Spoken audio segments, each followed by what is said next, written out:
He stepped into the cab thinking it was just another ride. But one look at the driver's eyes stopped his heart for a second. It had been a long, exhausting day for Ryan Carter, the 38-year-old CEO of a tech empire that had just secured a billion-dollar deal. He wasn't used to taking cabs, but his private car had broken down, and all he wanted was to disappear from the noise for a while. So he waved down an old yellow cab on a quiet New York street, pulled open the door, and slid inside without really looking at the driver. But then her voice came. Soft, calm, a little raspy. "Where to, sir?" He froze. Something about it tugged hard at the back of his memory. He looked up, and there she was, wearing a baseball cap and simple clothes, hands steady on the wheel, but her eyes, he could never forget those eyes. "Elena?" he breathed out, stunned. The woman turned, slowly recognizing him too, her lips parted, shocked. "Ryan?" For a second, both of them just stared, a silent storm of old memories crashing between them. She quickly looked away, face unreadable.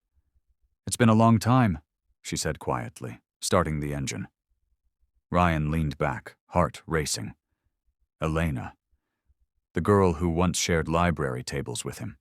The girl who made late-night ramen taste like comfort and laughter. His first real friend in college, the one he never dared confess his feelings to. What happened to her? Why was she driving a cab?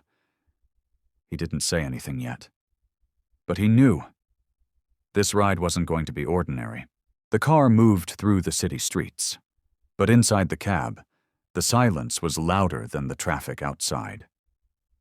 Ryan kept stealing glances at her, trying to piece together how Elena, the girl who once dreamed of becoming a writer, ended up behind the wheel of an old taxi. "You look different," he finally said. Elena let out a small laugh. "I hope that's not a polite way of saying I look tired." "No," he replied quickly. "You look strong. Just not where I thought life would have taken you." She nodded slowly, eyes focused on the road. Life doesn't always ask for directions, Ryan. He wanted to ask more, but he wasn't sure if he had the right. They hadn't spoken in over a decade. She used to send him short poems on sticky notes, and he used to leave her her favorite coffee by her dorm door. Then, life happened. He chased success, moved cities, built his empire. She just vanished. "So what happened?" he asked gently. "After college?" Elena hesitated. "Dad got sick. I had to come back home, take care of things. Writing didn't pay the bills. I started driving cabs to survive. 1 year turned into 10. Ryan felt a pang in his chest. She had sacrificed everything for family. Meanwhile, he had all the money in the world, but couldn't remember the last time he felt anything real. "You never reached out," he said, quieter now. She smiled a little bitterly. "Why would I? You were becoming a star. I didn't belong in that world." He looked at her. Really looked this time. The same kindness in her face. The same quiet strength. "Elena, I think you belonged in my world more than anyone ever did." She glanced at him again, eyes softening just for a second. The red light turned green, and the past kept driving forward with them. The ride continued, but the air between them had shifted, heavier now, full of things left unsaid. Ryan watched her hands on the steering wheel, steady and worn, and he couldn't stop the memories flooding in. Late-night walks across campus, her laugh in the library. That one night she almost kissed him, but didn't.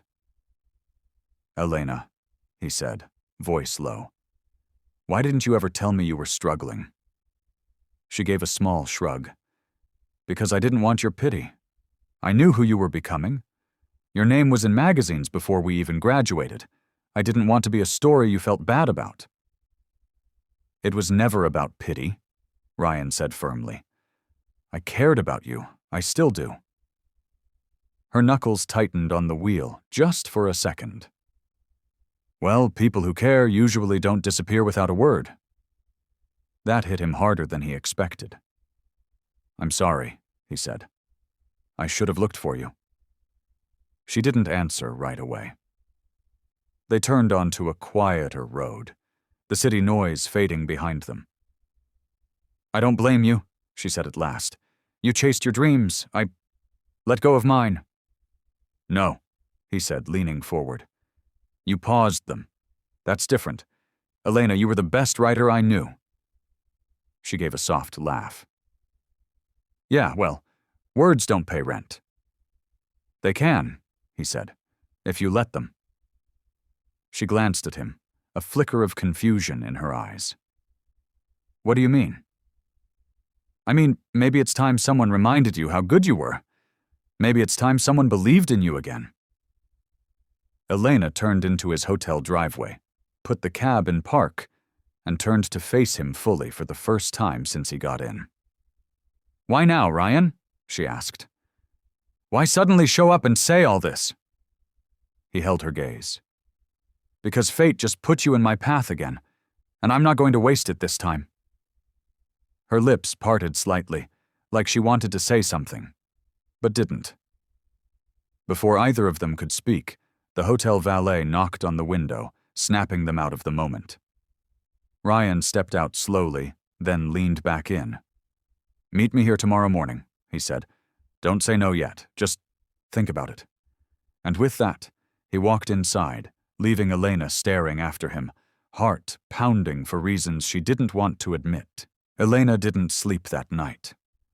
Ryan's words kept echoing in her mind like an old song she once loved but had long forgotten. She had spent so many years surviving, paying bills, caring for her sick mother, taking whatever jobs she could. She had forgotten what it felt like to be seen. Truly seen. The next morning, against every instinct screaming that it was a mistake, she returned to the hotel. Ryan was already waiting outside, holding 2 coffees. He smiled the moment he saw her, like he'd been hoping she would come, but hadn't been sure. "You came," he said. "I'm still not saying yes," she replied, but took the coffee anyway. He chuckled. "Fair enough. Just hear me out." They sat on a nearby bench under a tree, the morning sun casting soft shadows around them. Ryan pulled out a folded envelope from his coat pocket and handed it to her. "What's this?" Elena asked. "Something I've been working on for a long time. I've started a publishing fund for new writers from underprivileged backgrounds. People like you, Elena. People with talent but no spotlight." She blinked, slowly opening the envelope. Her name was printed on the top of the proposal. You made this for me?" "I made it because of you," he said gently. "You inspired it.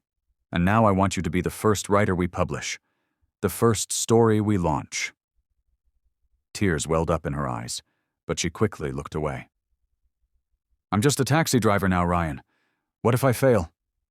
He reached out and gently touched her hand. "Then fail, but don't you dare not try." She stared at him. This man who once meant everything, and now was sitting in front of her offering her a future she never thought she'd have. "Why are you doing this?" she whispered. He smiled. "Because the girl I met in college saved me. With her words, her fire, her heart. It's about time someone saved her back."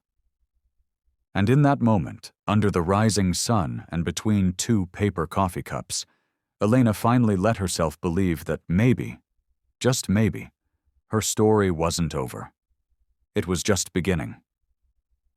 If this story touched your heart, don't forget to share it with someone who still believes in second chances.